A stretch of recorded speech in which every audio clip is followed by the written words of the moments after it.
maintenant qu'on a évoqué cette grande coalition en construction, venons-en parce que c'est bien sûr l'actualité du jour aussi sur les désistements, la fin du feuilleton, parce que les dépôts des candidatures sont clos depuis hier 18h. On sait donc désormais à quoi va ressembler ce deuxième round. On voit ça avec Fanny Wegscheider dans Les Éclaireurs. Bonjour. Bonjour Fanny. Bonjour.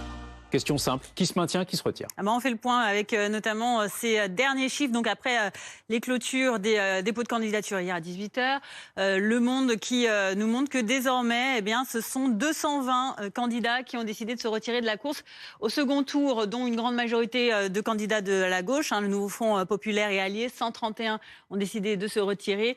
Et puis ensuite également, vous voyez, 83 candidats ensemble et alliés. Alors on va voir ce que ça va donner en termes de physionomie, cette nouvelle photo du second tour sur cette carte du territoire français. En ce qui concerne les duels, il devrait y en avoir donc beaucoup plus, 404.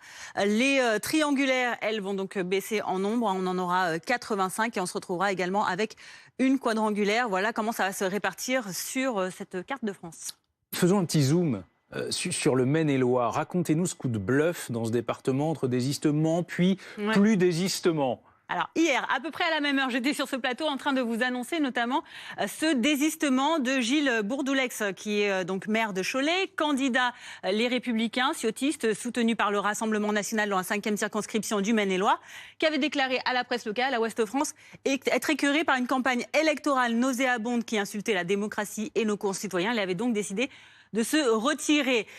Et donc, la troisième candidate, en ordre de score, qualifiée donc pour le second tour, qui était la candidate LFI NFP France Moreau, avait décidé donc de se maintenir, pensant qu'elle serait en duel avec le candidat arrivé en tête, le candidat macroniste. Mais coup de théâtre, donc, une heure seulement avant la clôture des dépôts de candidature, Gilles Bourdoulex change d'avis. Il décide finalement de faire valider sa candidature et il tweet même, répondant à l'appel de nombreux soutiens après l'annonce de mon retrait face aux alliances contre nature qui se nouent, je maintiens ma candidature.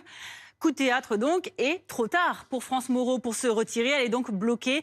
Elle reste dans la course. C'est donc une triangulaire qui va se jouer là-bas.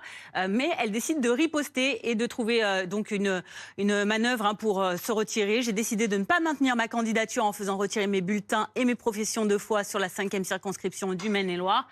Non sans un tacle à ses deux adversaires. Regardez, elle ajoute qu'elle dénonce avec vigueur les arrangements entre macronistes et l'extrême droite.